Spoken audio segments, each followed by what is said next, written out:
ஊழலற்ற உண்மையான சமூக நீதியை நிலைநாட்ட நம்ம ஆட்சியை அமைப்பீங்க தானே? உங்களை தான் கேட்கிறேன், நம்ம ஆட்சியை அமைப்பீங்க தானே?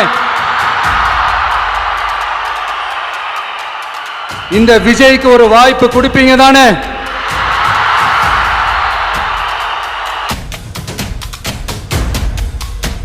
விஜய் பாஜகவுக்காக பேசுறாரு அப்படின்லாம் திருச்சி பேச ஆரம்பிச்சுட்டாங்க. அந்த தில்லு முள்ளு வேலைகள்லாம் அவங்க செய்ய ஆரம்பிச்சுட்டாங்க. சென்னையில் டெல்லின்னு கூவுறதும், அடிக்கிற கொள்ளைக்கு ரைடு வந்துட்டா டெல்லிக்கு வெள்ளை கொடை பிடிக்கிறதும், இதெல்லாம் யாருன்னு உங்களுக்கே நல்லா தெரியும். சின்ன பசங்களாம் சொல்ல ஆரம்பிச்சுட்டாங்க, ஓம் சக்தி பராசக்தி, திமுக ஒரு தீய சக்தி.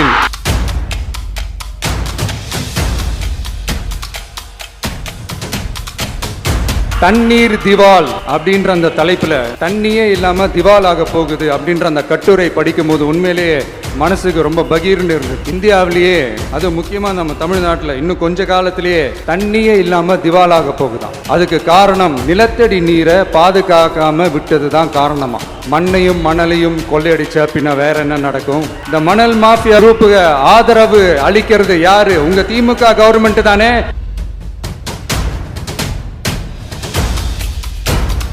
எனக்கும் என்னுடைய மக்களுக்கும் நடுவுல வேற யாராலையும் உள்ள நுழையவே முடியாது. மற்றவங்களுக்கு வேணா இது எலெக்ஷன், ஆனா எனக்கும் என்ன நேசிக்கிற மக்களுக்கும் இட் இஸ் an emotion.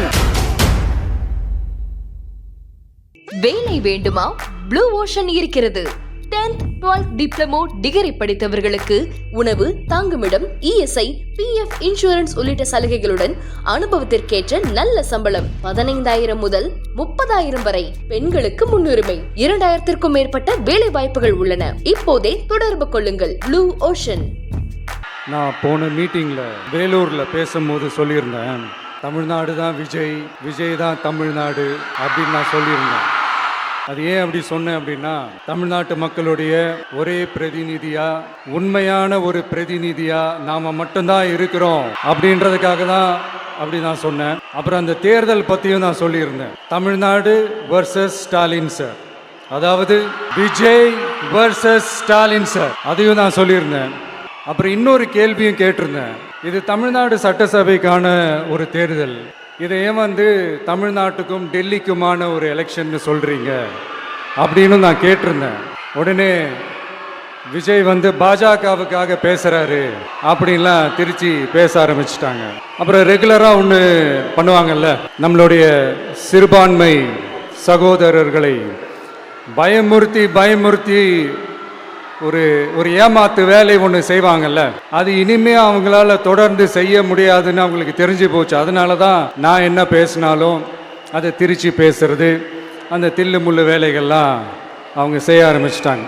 சென்னையில் டெல்லின்னு கூவுறதும், அடிக்கிற கொள்ளைக்கு ரைடு வந்துட்டா டெல்லிக்கு வெள்ளை கொடை பிடிக்கிறதும், இதெல்லாம் யாருன்னு உங்களுக்கே நல்லா தெரியும். தமிழ்நாட்டை காப்பாத்துறது திமுக தான், தமிழ்நாட்டை பொழைக்க வைக்கிறது திமுக தான், இதெல்லாமே பண்றது திமுக தான், ஸ்டாலின் சார் தான்.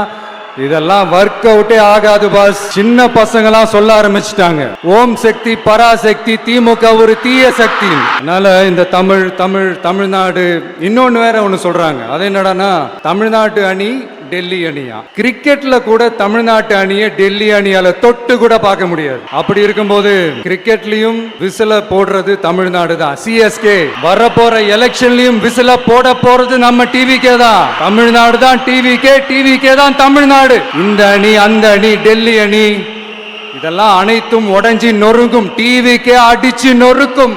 எனக்கும் என்னுடைய மக்களுக்கும் நடுவுல வேற யாராலையும் உள்ள நுழையவே முடியாது. இது ஒரு அம்மா பையன் உறவு, அப்பா புள்ள உறவு, அண்ணன் தங்கச்சி உறவு, அண்ணன் தம்பி உறவு, அக்கா தம்பி உறவு. இது சும்மா ஒரு எலெக்ஷனுக்கு வந்த உறவு அப்படின்னு நினைச்சிடாதீங்க. இது இயற்கையாகவே அமைஞ்ச உறவு. இது எவ்வளவு டீப்பான உறவுன்றது நான் உணர்ந்திருக்கிறேன். அதே மாதிரி நம்ம தமிழ்நாடு மக்களும் இதை உணர்ந்து இருக்கிறாங்க. இன்னும் சிம்பிளா சொல்லணும்னா, மற்றவங்களுக்கு வேணா இது எலெக்ஷன், ஆனா எனக்கும் என்ன நேசிக்கிற மக்களுக்கும் it is an emotion, and it is not an ordinary emotion, it is a powerful oceanic emotion. இப்படி இருக்கும்போது வீட்டுக்கு வீடு விஜய், தமிழ்நாட்டுக்காக விஜய், வெற்றி பேரணியில் தமிழ்நாடு, இதெல்லாமே 100% இந்த எலெக்ஷன்ல அது ப்ரூவ் ஆகும். நீங்க எல்லாரும் எனக்கு இன்னொரு உறுதிமொழியை ஒன்று கொடுக்கணும். ஊழலற்ற உண்மையான சமூக நீதியை நிலைநாட்ட நம்ம ஆட்சியை அமைப்பீங்க தானே?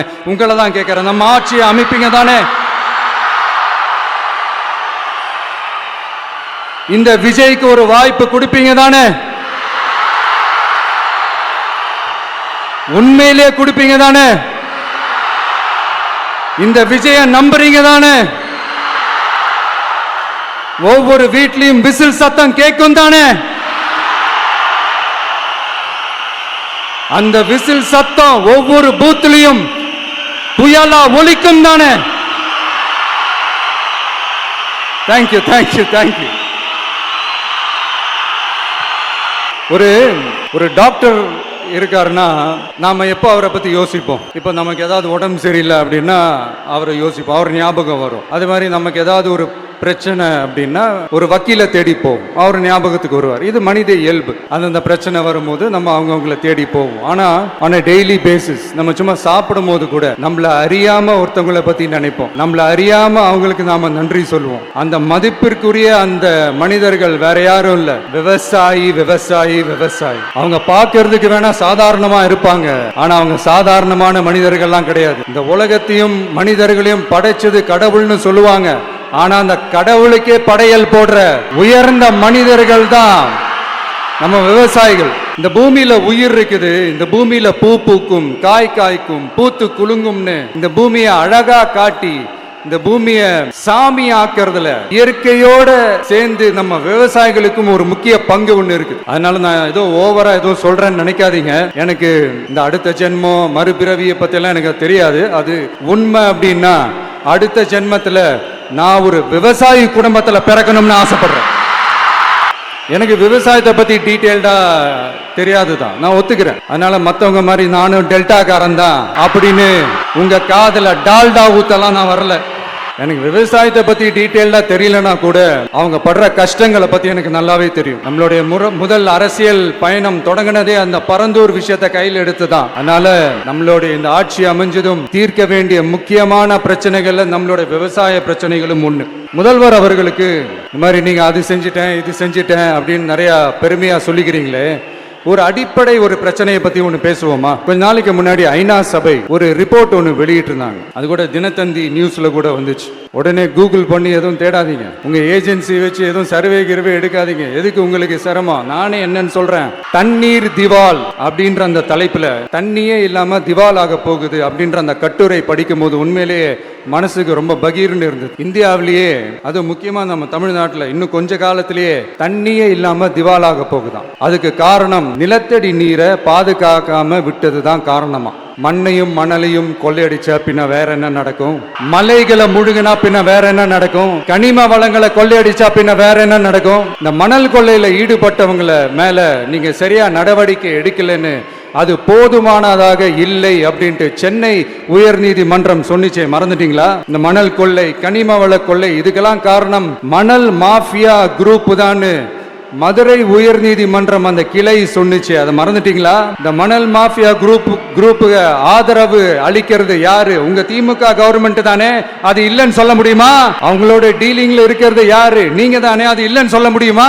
தண்ணி திவாலாக போகுது, மணல் திவாலாக போகுது, கனிம வளம் திவாலாக போகுது. மொத்தத்தில் உங்க ஆட்சியில தமிழ்நாடு திவாலாக போகுது. கடன் மேல கடன் வாங்கிட்டு உங்க கவர்மெண்டே குப்புரட்சி படுத்துக்கிச்சு. உங்ககிட்ட பேசுறதும் ஒண்ணுதான். சரி, அதை விடுங்க. நம்ம விவசாயிகள் கஷ்டப்பட்டு விளைய வச்ச அந்த நெல்லெல்லாம் மழையில நனைஞ்சி வீணா போச்சே. டெல்டாக்காரன்னு சொல்லிக்கிற நீங்க அதை ஏதாவது கவனிச்சிங்களா? அவங்களுடைய போராட்டம் எதுக்காவது கூட போய் நின்றுக்கிறீங்களா? கூண்டாஸ்ல மட்டும் போடுவீங்க, இதானே உங்களுடைய அந்த சாதனை. பரந்தூர் பிரச்சனை உங்களுடைய உண்மையான நிலைப்பாடு என்ன? மேல்மா விஷயத்துல உங்களோட உண்மையான நிலைப்பாடு என்ன? தமிழகத்துல இருக்கிற எல்லா ஆறுகளையும் இணைப்போம், இந்தியாவிலேயே நாங்க தான் அதை பத்தி ஃபர்ஸ்ட் யோசிச்சோம் அப்படின்னு பெருமையா சொல்லிக்கிற இந்த திமுக கவர்மெண்ட் அவங்களுடைய நாக் என்னன்னு சொல்லவா? இந்த மாதிரி பெரிய பெரிய திட்டங்கள்லாம் ஆட்சிக்கு வந்த உடனே செய்ய மாட்டாங்க. அந்த ஆட்சி முடிகிற டைம்ல அந்த கடைசி 6 மாசம், அந்த 1 வருஷம், அந்த 1.5 வருஷத்துல அதுக்கான திட்டத்தை கொண்டு வருவாங்க, அதுக்கான அடிக்கலை நாட்டுவாங்க. அதுக்கப்புறம் எலெக்ஷன் வரும், தோத்துருவாங்க. கேட்டா எங்க ஆட்சி தான் முடிஞ்சிருச்சே அப்படின்னு நாடகம் ஆடுவாங்க. இல்லை, நான் தெரியாம தான் கேட்கிறேன். மக்கள் மேல உங்களுக்கு உண்மையிலே அந்த அக்கறை இருந்துச்சுன்னா ஆட்சிக்கு வந்த உடனே இந்த மாதிரி பெரிய பெரிய திட்டங்கள்லாம் ஸ்டார்ட் பண்ண வேண்டியது தானே. அதனால் ஆட்சி முடியும் போது அடிக்கல் நாட்டுறது, ஓட்டுக்காக என்னென்னலாம் பேசுவீங்க. ஆனால் மக்கள் இதெல்லாம் நம்புறதுக்கு அவங்க ஏமாளிங்க நினச்சிங்களா? மக்களே, நம்மளுடைய ஆட்சி அமைஞ்சதும் இந்த மாதிரி பெரிய பெரிய திட்டங்கள்லாம் உடனே ஸ்டார்ட் பண்ணுவோம். அதை அந்த 5 வருஷத்துக்குள்ள அதை முடிக்கவும் ட்ரை பண்ணுவோம். இப்படி எல்லாம் நம்ம பேசினா காவிரி பிரச்சனையில உன் கருத்து என்ன, முல்லை பெரியார் பிரச்சனையில உன் கருத்து என்ன, இப்படி எல்லாம் அதெல்லாம் பத்தி உனக்கு என்ன தெரியுமா அப்படின்னு கேட்க ஆரம்பிச்சிருவாங்க. ஐயா, உலக மகா மேதைகளே, ROV, ரிமோட்லி ஆபரேட்டட் வெஹிக்கிள், அதை வச்சு தண்ணிக்குள்ளேயே போய் அணைகளோட உறுதித்தன்மையை ஆராய்ச்சி பார்க்குற வரைக்கும் நான் எல்லாம் தெரிஞ்சுதான் வச்சிருக்கிறேன். ஒருத்தன் சைலண்டா இருக்கான், அமைதியா இருக்கான்னா உடனே அவனுக்கு எதுவுமே தெரியாதுன்னு நினைச்சிடாதீங்க. சும்மா கருத்து சொல்லிக்கிட்டு கம்பு சுத்திக்கிட்டு இருந்தா எல்லாமே நடந்துருமா? நசன் பேசி அதை கேட்டு மக்கள் வெறுத்து போயிட்டாங்க. உருப்படியா ஏதாவது யோசிங்கயான்னு மக்கள் நினைக்கிறத யாருக்கு தெரியுதோ தெரியலையோ, எனக்கு அது நல்லாவே தெரியுது. உரிய இடத்துக்கு போய் சம்பந்தப்பட்டவங்களோட பேசி அதுக்கான சொல்யூஷன் என்னன்னு தெரிஞ்சுக்கிட்டு அதை ப்ராப்பரா எக்ஸிக்யூட் பண்ணணும். அடுத்து நம்மளுடைய கடல் விவசாயிகளான நம்மளுடைய மீனவர்களுடைய பிரச்சனைக்கு அப்பப்போ எந்திரிச்சு கடிதம் எழுதிட்டு திரும்ப தூங்க போயிடுவார். அவ்வளவுதான். அதோட அது அப்படியே கிடக்கும். மானே தேனே பொன்மானே இப்படிலாம் கடிதம் எழுதுறதெல்லாம் வேலைக்கே ஆகாது. ஒன்றிய அரசுக்கு அந்த உண்மையான உணர்வு பூர்வமான அந்த அழுத்தத்தை கொடுக்கணும். நம்ம மீனவர்கள் மேல அவங்க கையே வைக்க விடக்கூடாது.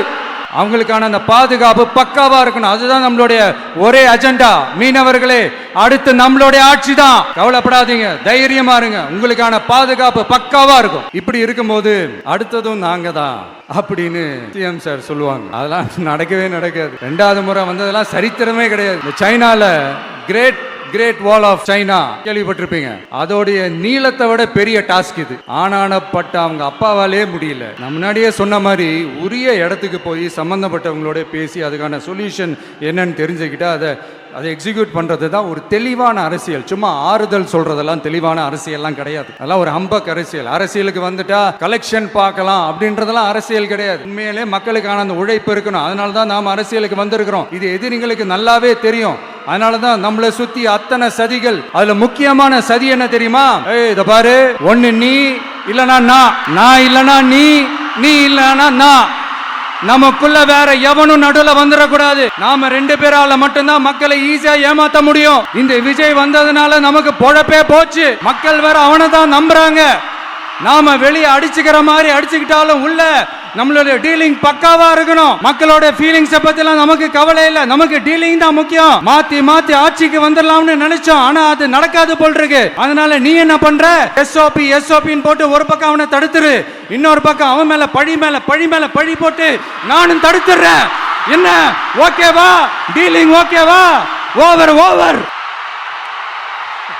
இல்லைங்க. உண்மையிலேயே சிரிக்கிறதா என்ன பண்றதுன்னு எனக்கு தெரியும். உண்மையிலே இப்படிதான் இருக்கு அவங்க டீலிங்லாம்.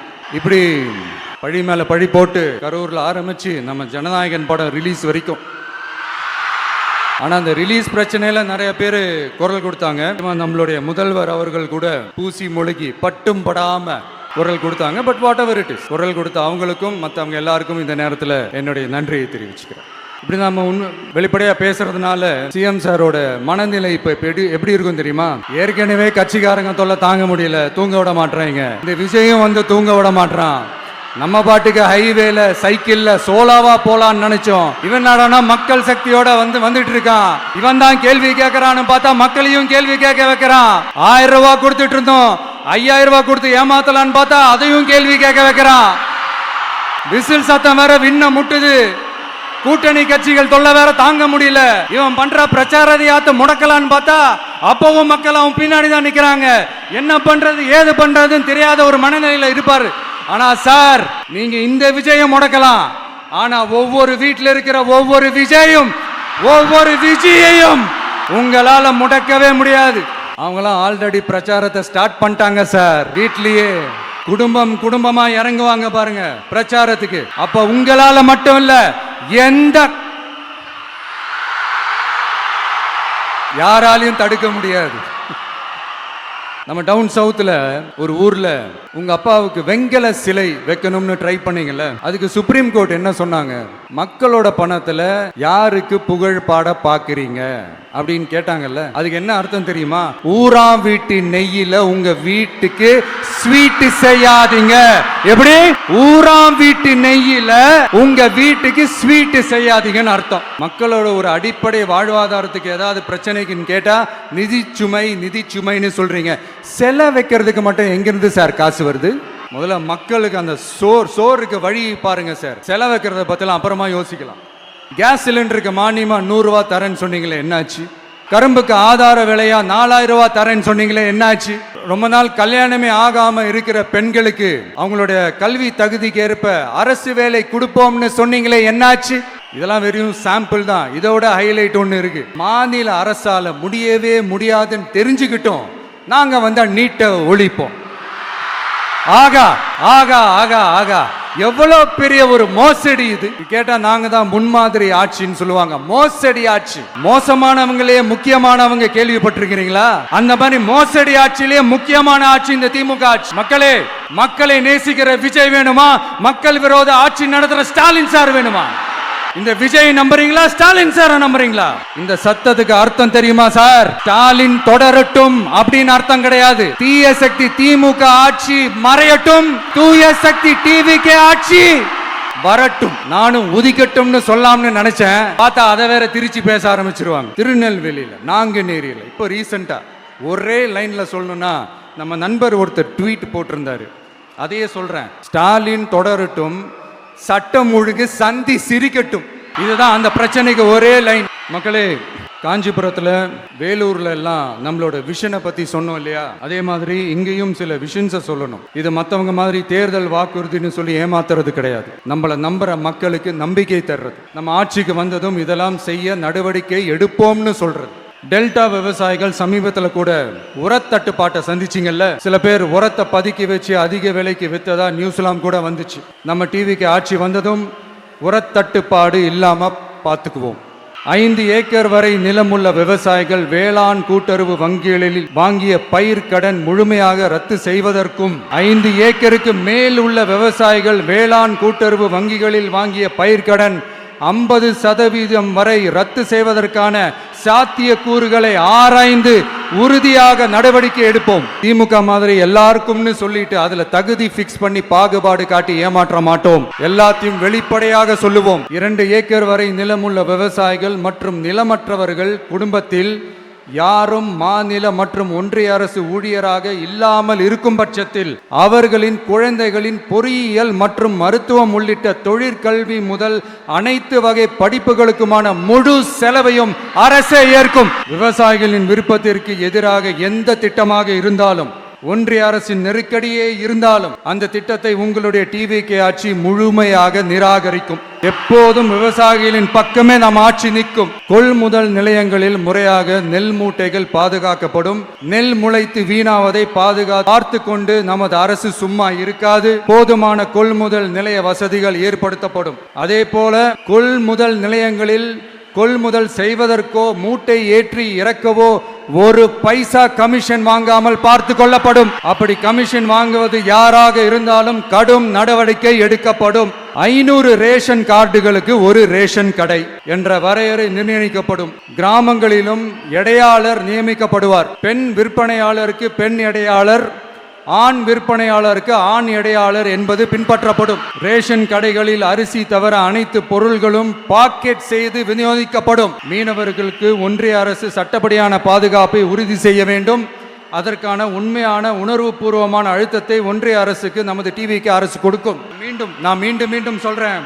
கல்வி, மருத்துவம், ரேஷன், குடிநீர், சாலை வசதி, பஸ் வசதி, இது மாதிரி அடிப்படை விஷயங்களுக்காகத்தான் நம் அரசு முதல்ல முக்கியத்துவம் கொடுக்கும். எனக்கு நம்மளோட குழந்தைகள், நம்ம பெண்கள், நம்ம இளைஞர்கள் லைஃபுக்கு முன்னுரிமை கொடுக்கணும். அரசு வேலை வாய்ப்புகள் மட்டும் இல்லாம தனியார் வேலை வாய்ப்புகளுக்கான வழியையும் உத்தரவாதத்தையும் உருவாக்கணும். அப்படி நாம உருவாக்கிட்டாலே அவங்களுக்கான ரூட்டை நம்ம இளைஞர்கள் அவங்களே தேர்ந்தெடுத்துப்பாங்க. இத்தனை கோடி அத்தனை கோடி ஒப்பந்தம்னு சொல்லி விளம்பரம் மட்டும் செய்யாம உண்மையான ஒப்பந்தம் போட்டு வெள்ளை அறிக்கை வெளியிட்டு அதை செயல்படுத்தினாலே போதும், எல்லாம் தன்னாலே நடக்கும். இங்க என்னனையும் சொல்ல நினைக்கிறேன், இங்க அடுத்து நாங்க தான் நெஞ்சே நிமித்திரி கூவுற யாராச்சும் நாங்க ஊழலே செய்யாதவங்கன்னோ ஊழல் செய்யவே மாட்டோம்னோ நெஞ்ச தொட்டு மனசாட்சியோட சொல்ல முடியுமா? ஆனா நாம இன்னைக்கு இல்ல, ஆட்சிக்கு வந்ததுக்கு அப்புறமும் ஓப்பனா தில்லா கட்ஸா சொல்லுவோம், ஊழல் லஞ்சம் இல்லாத ஒரு ஆட்சியை கொடுக்க உண்மையா ட்ரை பண்ணாலே போதும், எல்லாம் தன்னாலே நல்லா நடக்கும். எல்லாரும் கொஞ்சம் கை இப்படி வைங்களேன். எங்க ஓட்டு எங்க உரிமை, எங்களை யாரும் விலைக்கு வாங்க முடியாது. எங்க ஓட்டு விசில் சின்னத்துக்கு தான், யாரையும் நம்பி ஏமாற மாட்டோம், எங்க வார்த்தையிலிருந்து மாற மாட்டோம், இது நிஜம். தேங்க்யூ.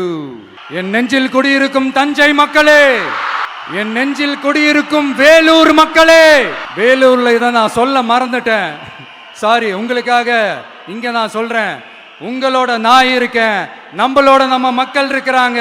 இதுக்கு மேல என்ன வேணும்? கான்பிடென்ட்டா இருங்க, நல்லதே நடக்கும், வெற்றி நிச்சயம். மீண்டும் சந்திக்கும் வரை நன்றி, வணக்கம்.